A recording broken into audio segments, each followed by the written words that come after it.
dark. Some things are better left unknown. And I'll never find you here, 'cause no one's ever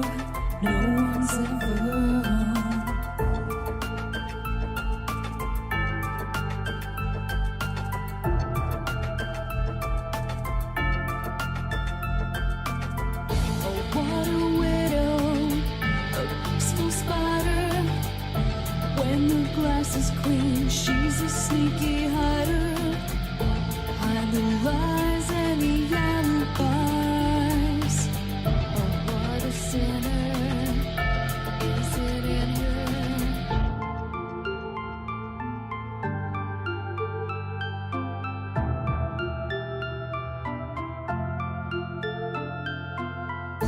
What's the truth in this riddle?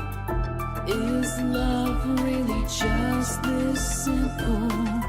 I can't seem to find my way in this world that never stays.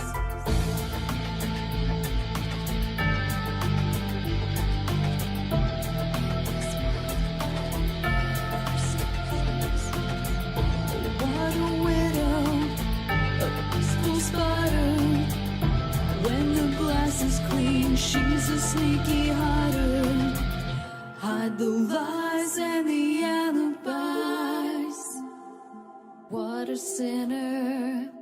Is it in her?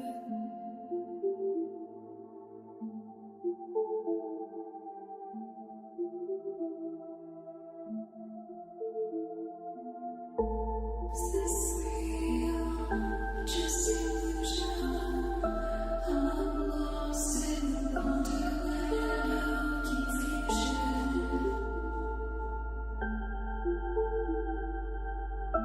I'm lost in wonderland of confusion. Is this real or just illusion? Manifestation or a dark delusion? Is this real or just illusion? I'm lost in a wonderland of confusion.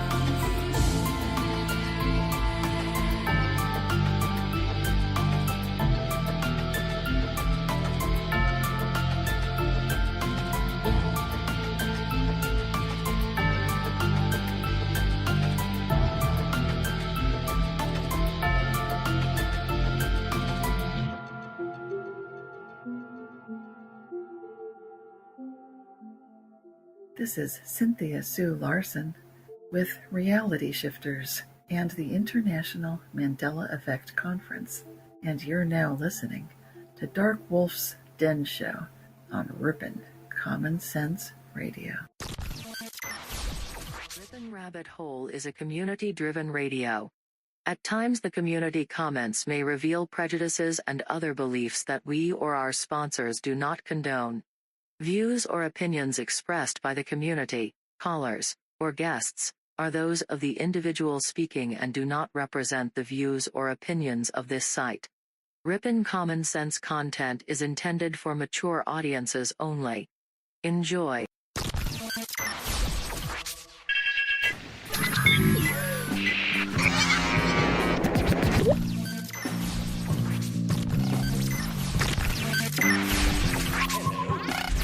Hello.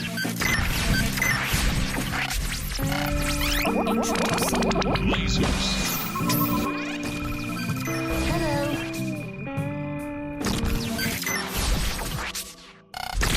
This station is now the ultimate power in the universe. This is your man Meta, aka Propagate This Light, and you're now listening to Dark Wolf's Den.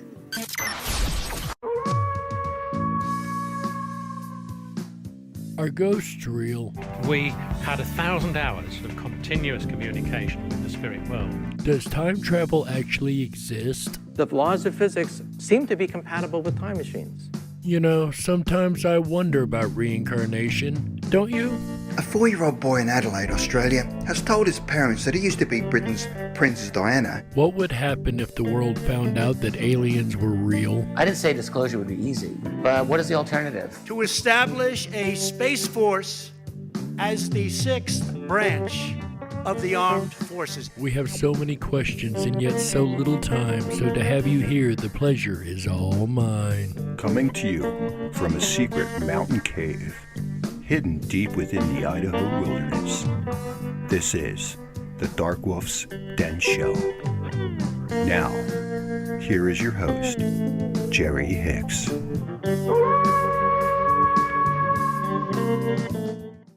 That's right, I am Jerry Hicks, also known as the Dark Wolf, and welcome back to another episode of the Dark Wolf's Den Show.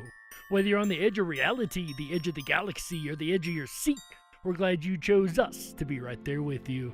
Ladies and gentlemen, it is Wednesday, December 16th, 2020, and tonight we're going to talk about the gods of Christmas. That's right. We all know the story of Jesus Christ and the birth of Jesus, but is that the first time that story's been told, or is it just the latest?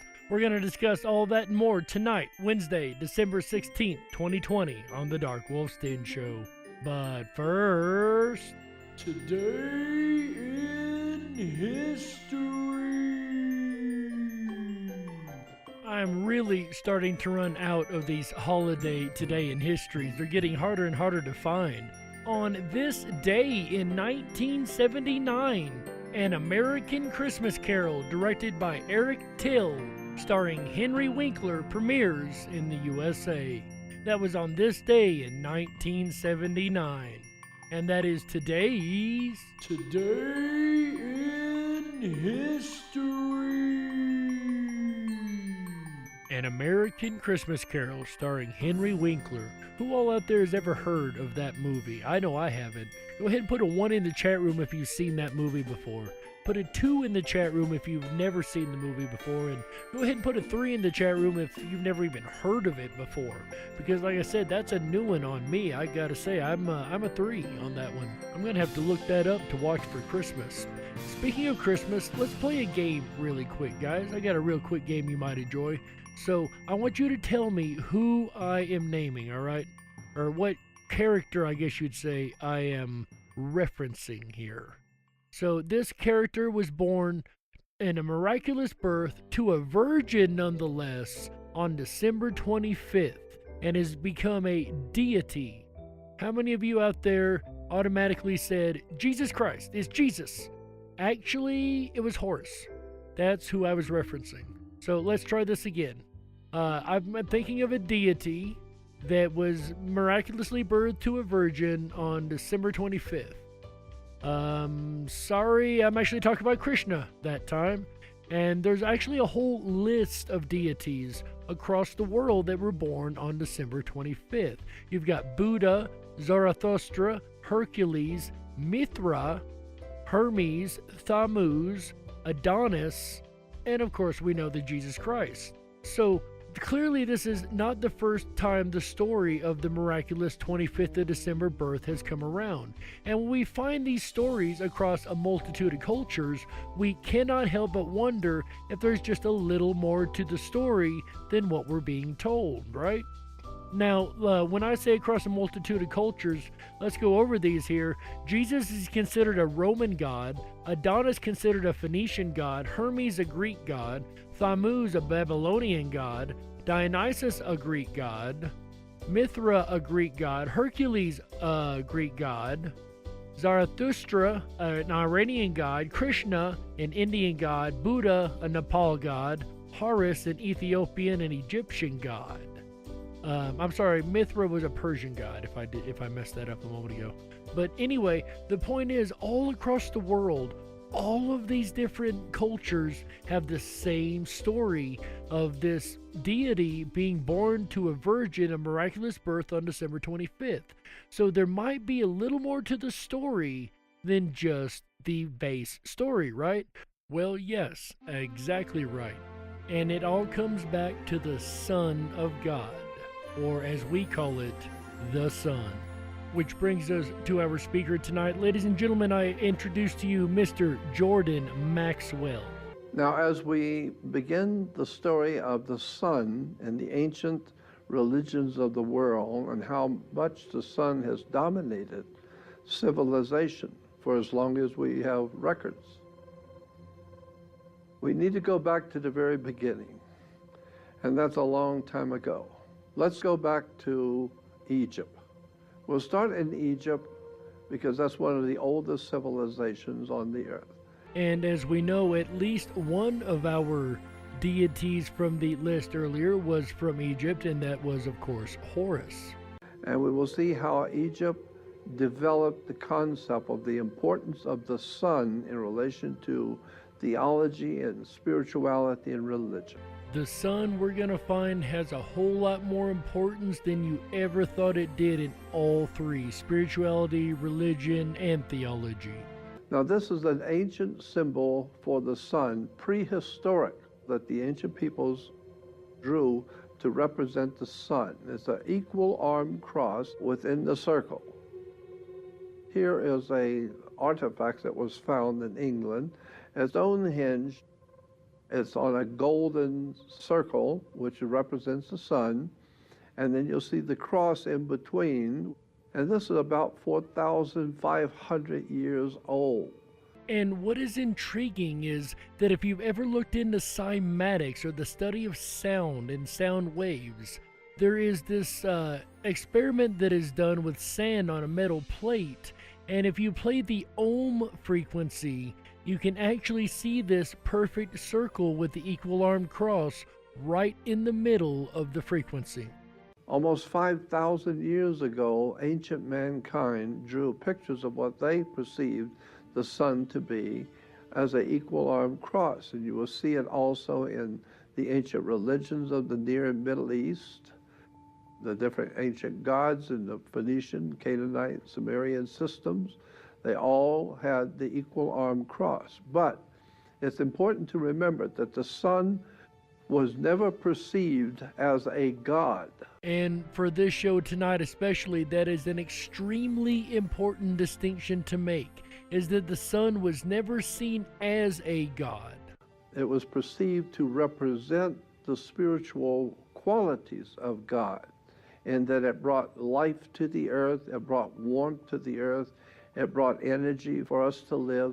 So all of the good things about God and his creation was best represented by the symbol of the sun. And of course, we hear that in the Bible quite a bit, God's loving warmth, and that he's made of pure light, right? Sometimes the sun actually even looks like it has an equal armed cross in the heavens. You will find the equal armed cross all over the world. Every race and creed and color has the same symbol for the ancient sun. And as we found on this show many, many times, when all the cultures across the world have the exact same thing, there's usually a reason for it. The Nordics had the symbol, the Vikings kept the symbol, ancient France used the symbol. The symbol was on rocks and carvings and paintings. Even in India, you have the equal armed cross. The Celtic and the Celtic Druids in Europe and England and Ireland had an equal armed cross. Native Americans used it, Central America, and especially in Mayan and Inca and some of the ancient religions in South America have used the equal armed cross. So this is something that has literally been used on every corner of the planet, in every culture. Every single one of them made the exact same symbol, albeit a very simple symbol, but just the same one that they all used regardless of race, creed, color, religion, or anything else. That this symbol of an equal armed cross within the circle represents an old ancient idea of how to picture the sun. And it's really extraordinary to notice that all churches use that same symbol. And all over the world, people do not realize that this cross that they think represents Christianity is actually over 5,000 years old. It's an ancient, prehistoric symbol of the sun. And of course, in the Bible, we always hear about Jesus carrying the cross, right, Jordan? So how does that connect? Jesus has always represented the sun, the S-U-N, not S-O-N. The etymology of the word for the sun. You see that sun can be S-U-N or S-O-N, and depending on how it's used. S-O-N and S-U-N are used interchangeably in Christianity. Now, I want to be clear, like I've said in previous episodes, I fully believe Jesus was a man that did walk the earth. Not a problem in my mind with that, not a question, not even a little bit. So, I would consider this myself, any way that this would make sense to me is after Jesus becomes deified. And we'll find out a lot about that in the second half, but just know that it's not saying, at least I'm not saying, he might be, but I'm not saying that Jesus did not exist in the Bible or wasn't a real person. I fully believe that he was. However, in deity form, or when he became deified, his representation became that of the Son of God, or the S-U-N of God. Today we still have Jesus as God's Son in the heavens, and he became now a great sun god. But the question you need to ask yourself is, who owns the sun? And to get the right answers, you got to ask the right questions, huh? I got to say, Jordan, you have me intrigued. Who owns the sun, my friend? I would have never even thought to ask that question. We assume that the sun must be owned by someone. Well, mankind doesn't own the sun. If anything, you would say maybe God owns the sun. So if God owns the sun, then it's God's son, and he's the light of the world. Of course the sun is the light of the world. And over time, as mankind's belief systems evolved and the belief systems of the sun evolved, it became more venerated, even more venerated to the point that it became a religion of its own, and people actually started worshiping the sun itself. Religion dating back thousands of years before the Roman Empire. But in Rome, the sun god was called Mithra. Mithraism was the main religion in the Roman Empire at the time that Christianity was coming into play in the Roman Empire. Emperor Constantine was a follower of Mithra, and Mithra was... And as you guys may remember, Mithra was on our list earlier, and his story might actually sound kind of familiar. God's son who died on a cross. He was dead for 3 days and rose again. Emperor Constantine was famous. And in the second half, that will become very, very important. So remember that part, as if we haven't heard it, most of our lives if we study Christianity. But the part where they die on the cross, are dead for 3 days, and rise again, that will become more and more important as we go on through this episode. Starting the Roman Catholic Church. The Roman Catholic Church was not started by Jesus. It was started by a Roman emperor. And it was headquarters in Rome, not the heaven. He was mixing Judaism and Mithraism and some of the other religions of the Arabic world that also worshiped the sun, and brought all of these different religions together in order to confirm the power of Caesar in Rome under one religion and one government. It was actually a world government, supposedly, at the time. So the Roman Catholic Church was built out of sun worship. Now, that is interesting, but remember, they aren't the only culture to have worshipped the sun. This is a Sumerian picturing the sun on the altar. In the ancient world, the Phoenician, Canaanites, Sumerians, the Hittites, all of these ancient cultures always had helmets. Their military wore helmets with the rising sun symbol. The rising sun symbol is still used even today around the world on helmets and military. And for those who may not know what he is referencing, if you think of a Roman or a Greek helmet and that kind of broom thing that they used to have on it, well, that actually is supposed to represent the sun, I guess. this broom or this yellow band that they would have across it kind of reminded me of a chicken. I'm gonna be honest with you. Not to say, not to say they were chicken by any means. I'm just saying that look, the helmet reminded me of a chicken. But the point is that symbol that they wore on their head on the helmets, that wasn't just to brush away the dirt. It was actually a symbol of the sun. Here in Rome, you'll see the Romans wearing the rising sun. Again, you will see it here where the Romans, they were brutal rulers of the people, but their symbol was the rising sun. And so now let's look at the sun worship today and its ancient foundation, which was the cult of Solas Invictus. And this goes back to, I believe it was 287 AD. Solas Invictus is Sol, which is the sun, and invincible. The sun was said by the Romans, it was invincible. Why was the sun invincible? Because every year it came into its power in the summer, and then it would die in the winter to the northern hemisphere. But it would come back. Every year it would come back to the northern hemisphere. So it may die in the winter, but it's coming back. It's invincible. You can't keep it down. And so we see today the pictures of Sol, and he's the sun riding across the sky. The sun was pictured in Rome as riding on a chariot across heaven. And as we know, that was also one of the stories of the ancient Egyptian myths, was that one of the gods carried the sun across the heavens in a chariot. And so the sun was that lucky old sun riding around heaven all day, roaming around heaven all day, obviously on a chariot.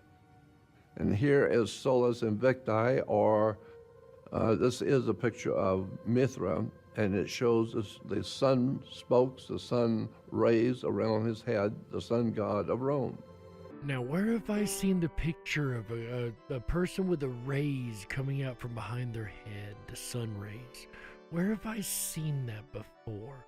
Oh, I know, the Christian churches. That's a really famous painting of Jesus, right?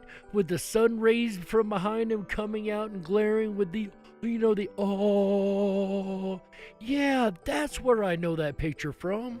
Now, in the doctoral theses, there's a very important book called The Cult of Solas Invictus.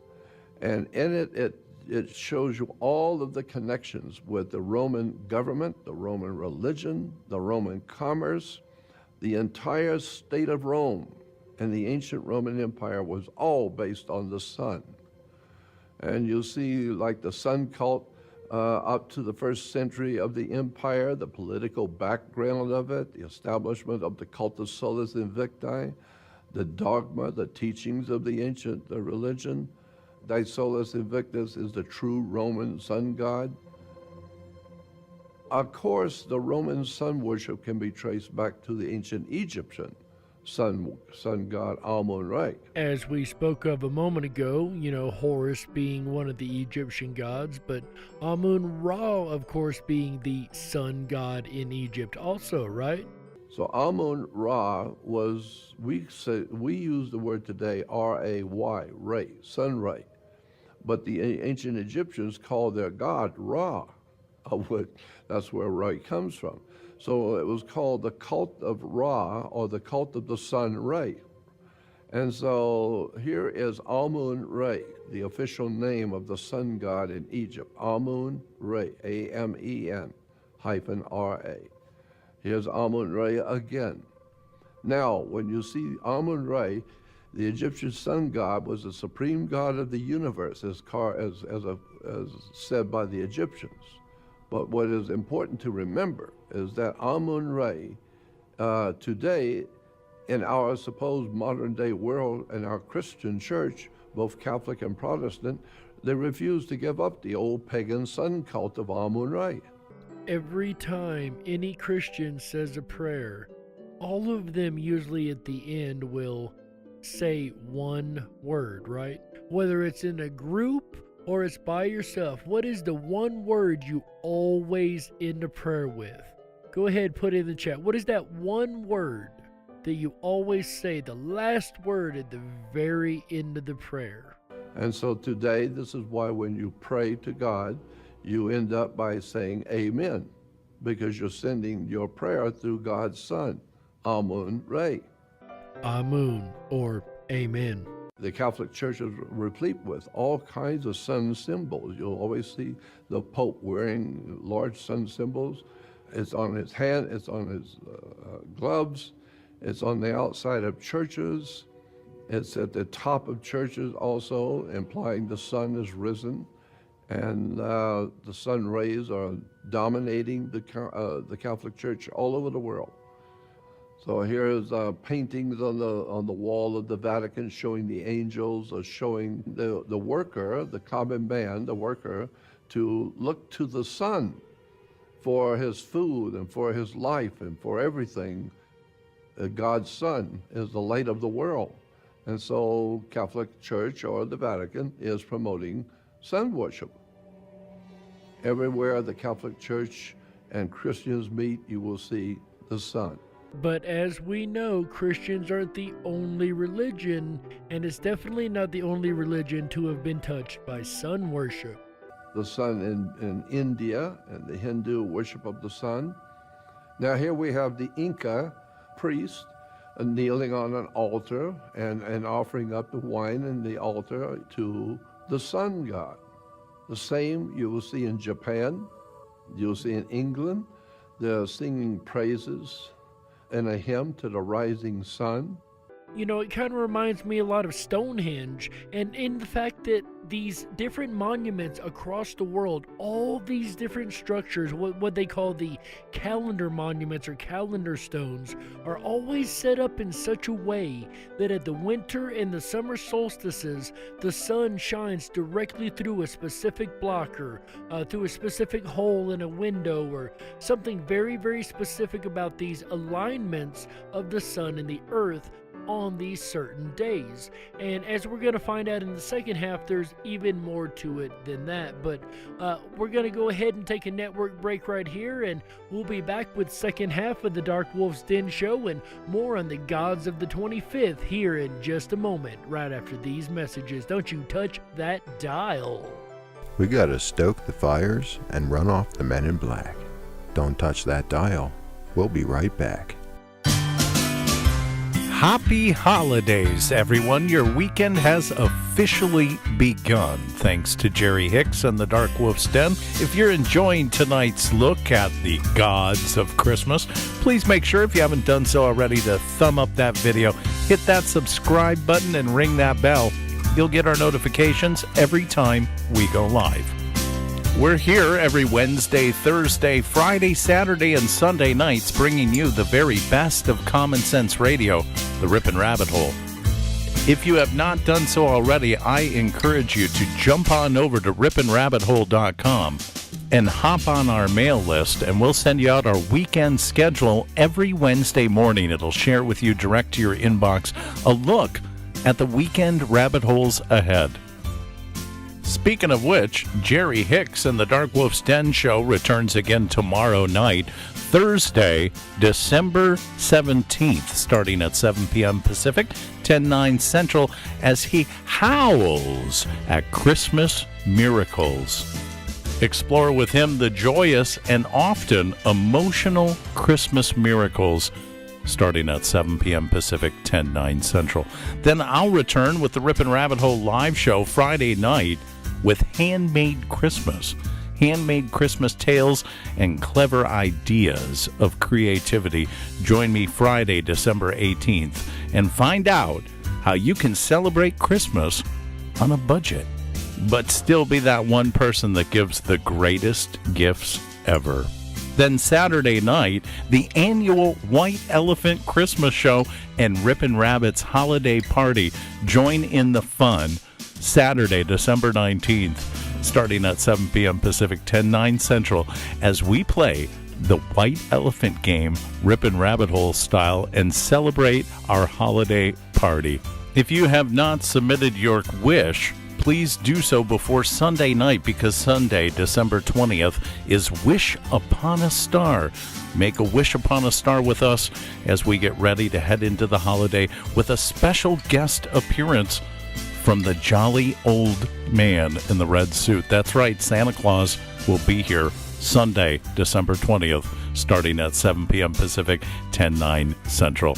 That's a look at your weekend ahead. I'm AJ, the Ripon Rabbit. Now back to Jerry Hicks and the Dark Wolf's Den Show with the Gods of Christmas, right here on the very best of Common Sense Radio, the Ripon Rabbit Hole.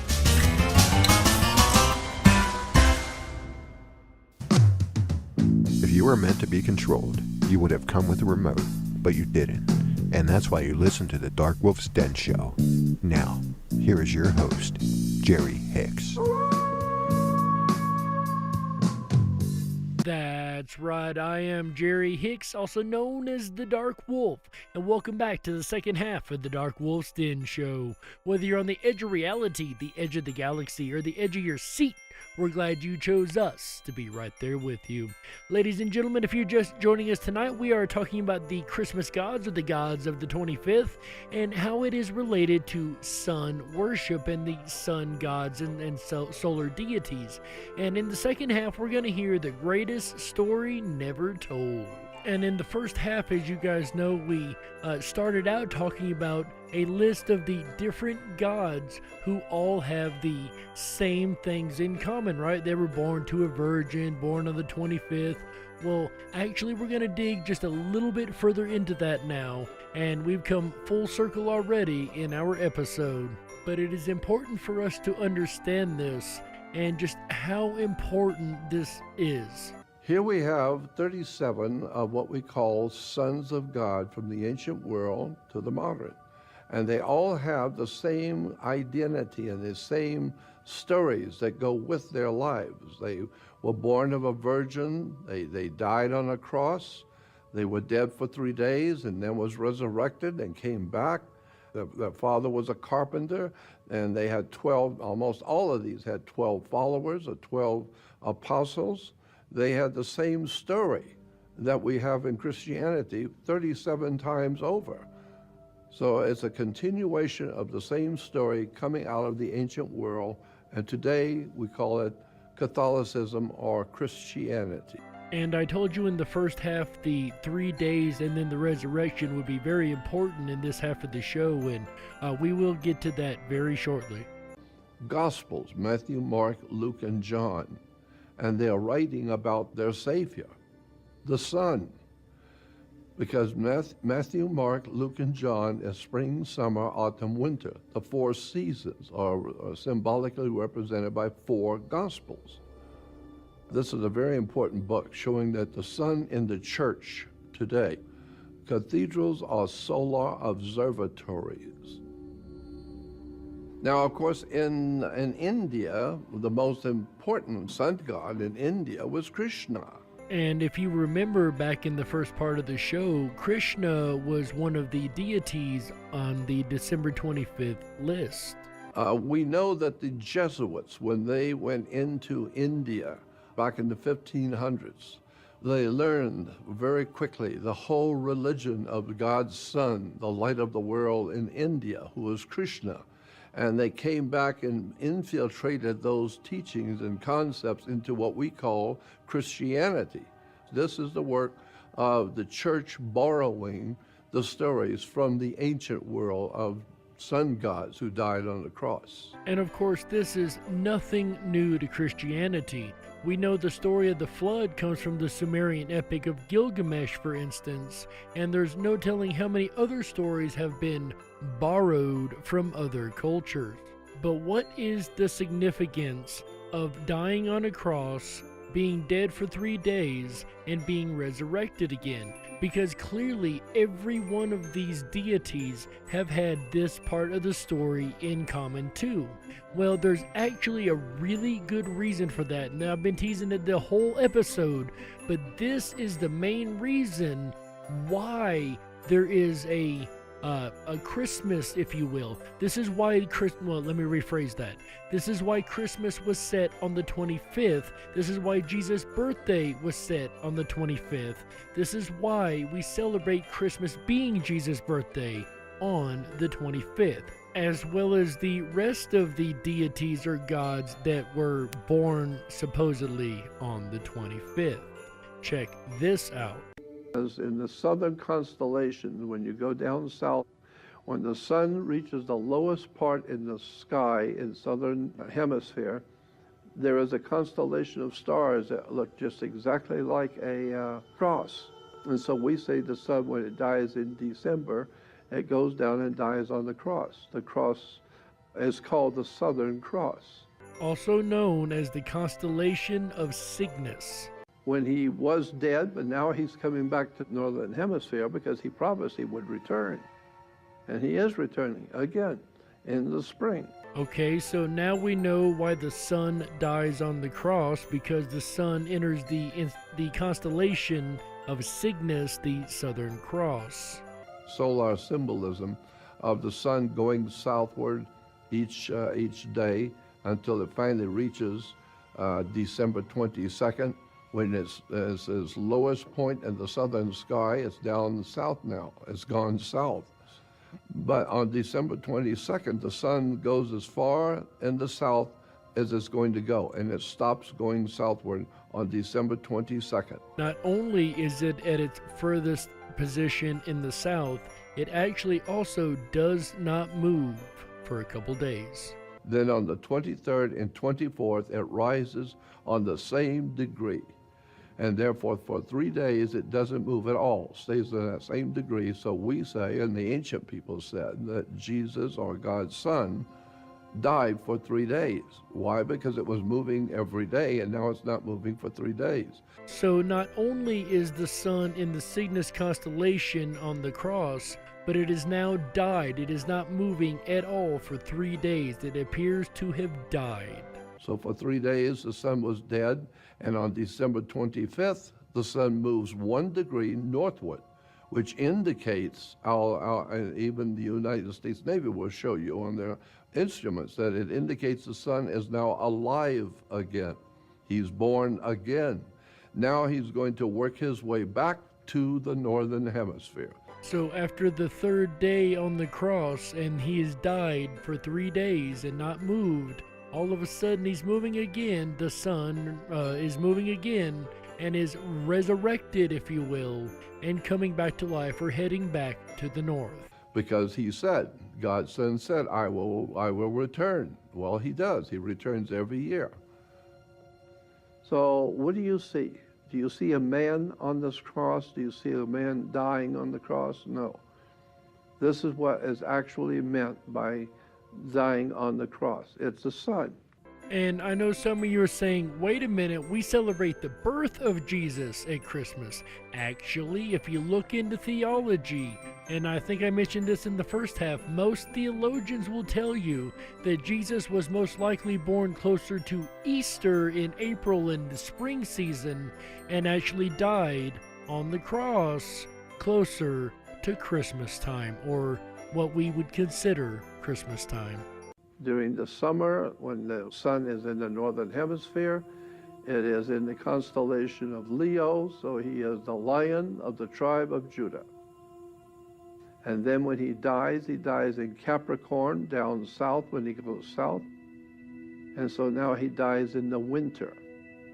And then he comes back and springs back to life. And when he comes back to the northern hemisphere, we call it spring. And of course, in the spring is when we actually celebrate the resurrection and death of Christ on the cross, even though it should be closer to, as we're hearing now, December 25th, when the symbolism actually exists and what all the other deities were actually represented as being also, and that is the travel of the sun across the sky. But when it crosses the equator, the sun will have to cross the equator, coming back to us in the north.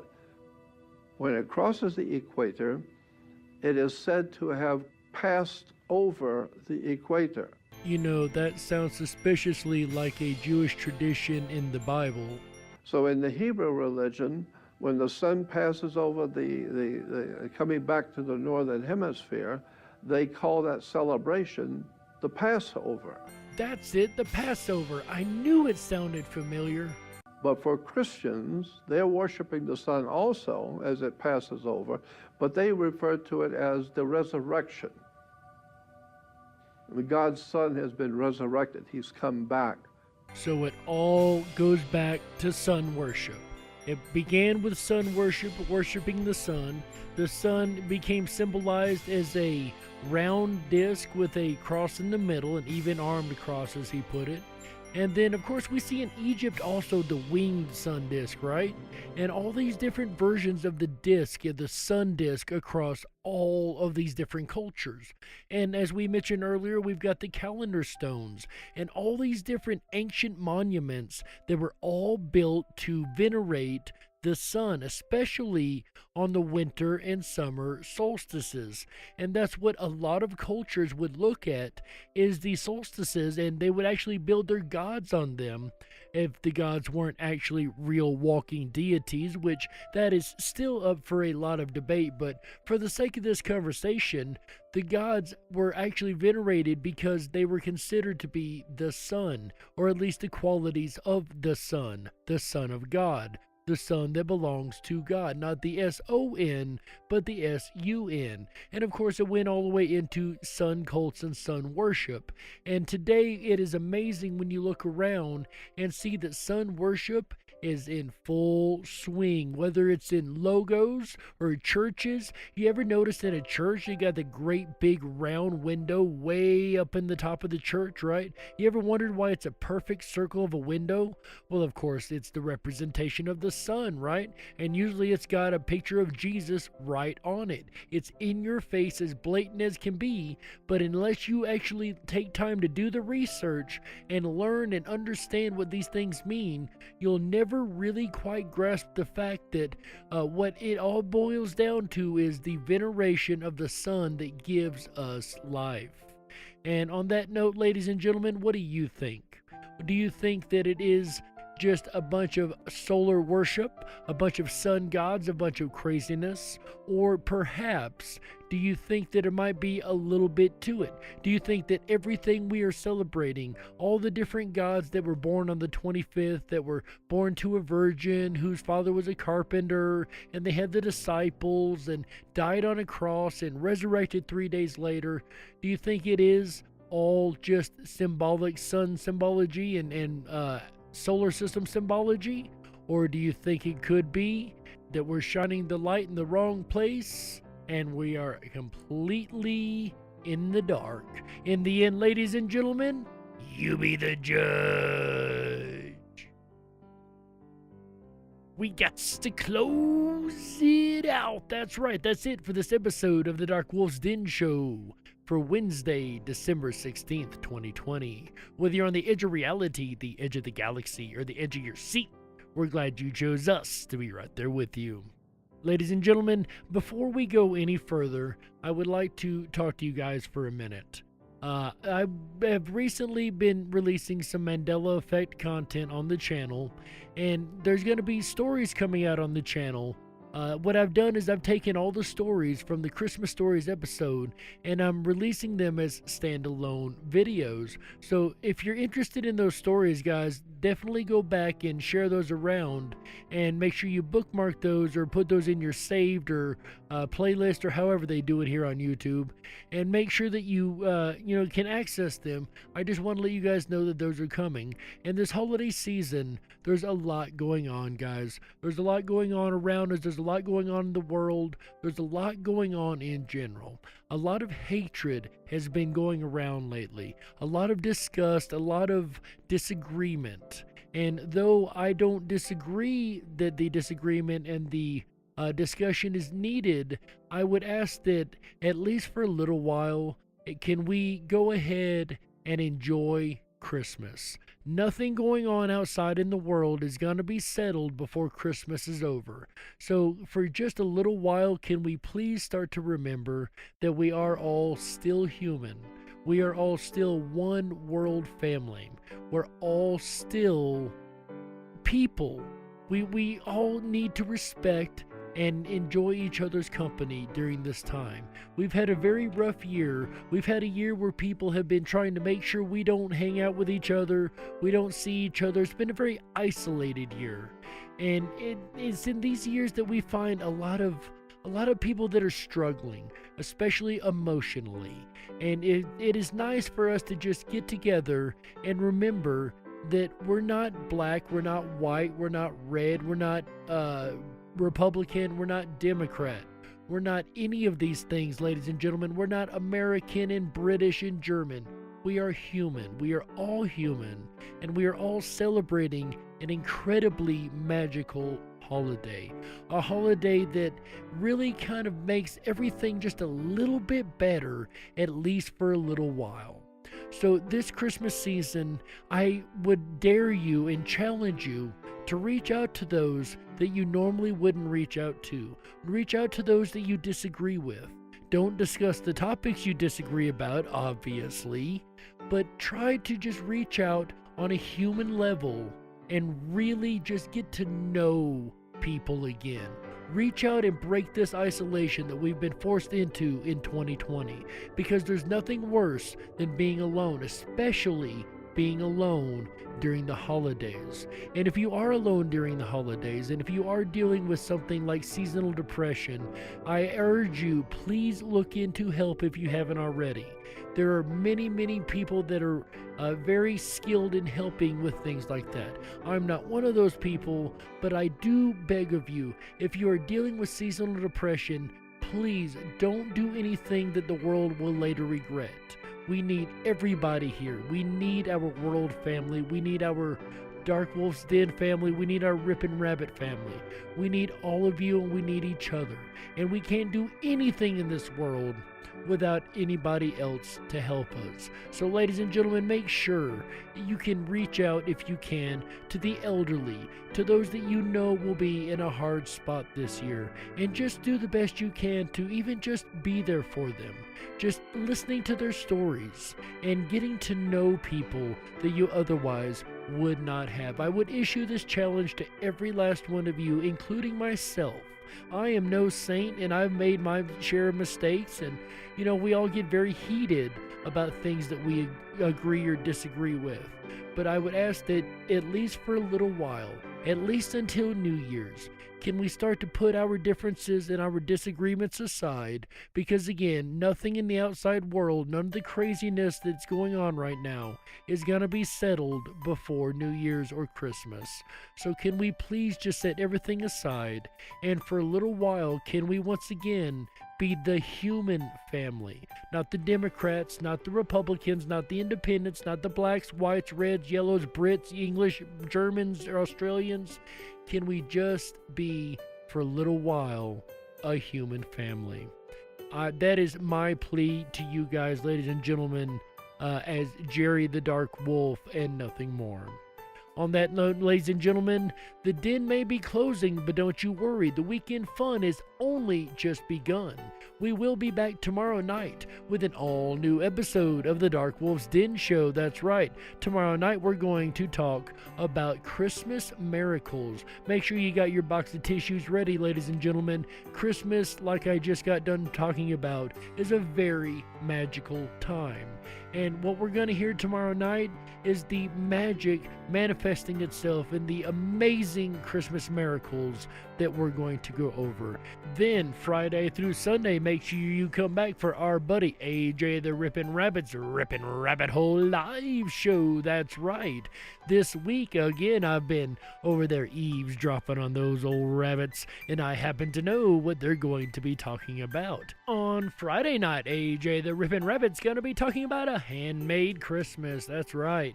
A lot of us this year have fallen on hard times and can't exactly afford to go to Walmart or whatever other store there is and spend a bunch of money on people that we care about. So why not do the alternative and make something from the heart, right? Make a handmade Christmas gift.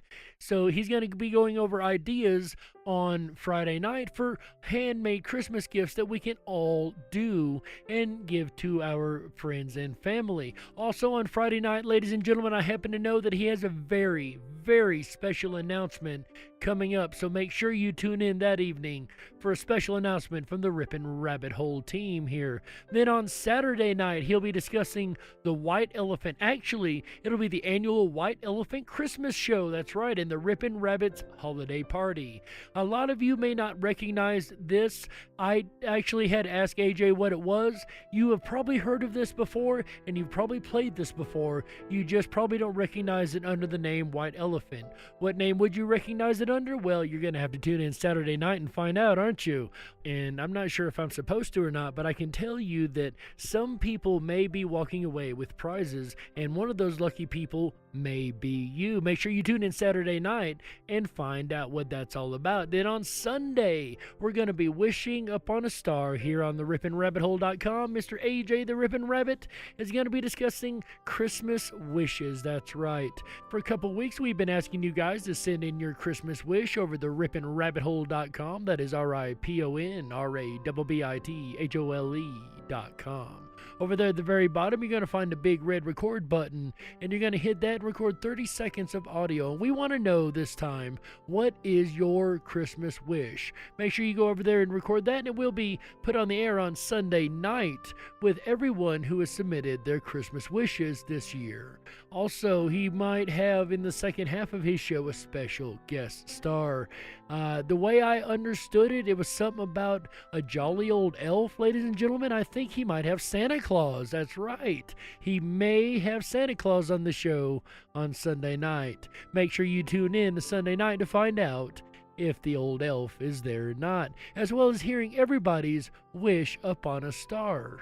And I would love to hear yours. I'm going to go submit mine here in just a couple minutes. I still haven't done that yet, but I'm going to go over to the RiponRabbitHole.com. Once again, that is RiponRabbitHole.com, and I'm going to submit my Christmas wish for 2020.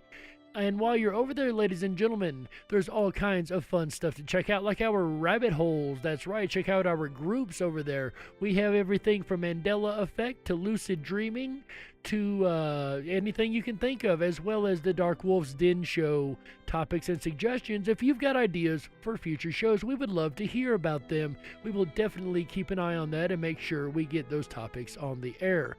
Also, while you're over the RiponRabbitHole.com, come on over and check out our 24/7 Backstage Lounge. Just click on the 24/7 Backstage Lounge, scroll down about halfway down the page, click the VIP entrance, and away you'll go. You might have to okay your camera and microphone, but you can turn those off the moment you get inside and just join us in chat. And we have a lot of friends back there who do that. So guys, on behalf of Chick Mandela Effect, Michael Musco, Walt House, AJ the Ripon Rabbit, the whole team here at Ripon Common Sense Radio, my name's Jerry Hicks, also known as the Dark Wolf, and we wish you a happy holidays, a Merry Christmas, and remember, until tomorrow night, ladies and gentlemen, stay awake, but dare to dream. Bye, everybody. Good night. How? Yeah.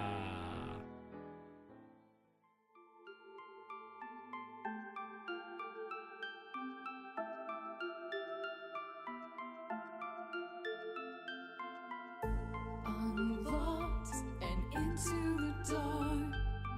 Some things are better left unknown. And I'll never find you here, 'cause no one's ever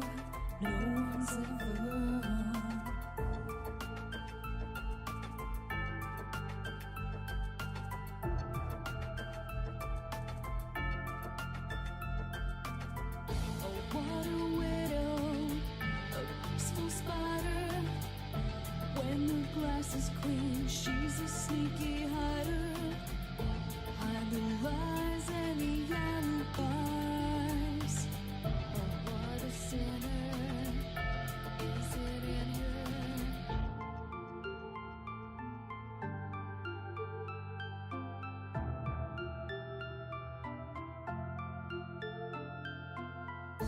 What's the truth in this riddle? Is love really just this simple? I can't seem to find my way in this world that never stays.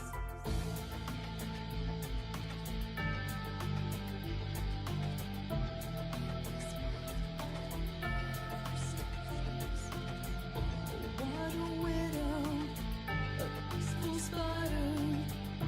When the glass is clean, she's a sneaky hider. Hey, congratulations for being one of the last people here. Now, of course, being the first in the broadcast is an honored tradition, but perhaps being the last is as equal to being the first. Did you enjoy this? If you haven't done so already, please thumb up the video and hit the subscribe button and give yourselves a round of applause for being smart enough to be here. The very best of common sense radio, the Ripon Rabbit Hole. Is this real or just illusion? Manifestation or a dark delusion? Is this real or just illusion? I'm lost in a wonderland of confusion.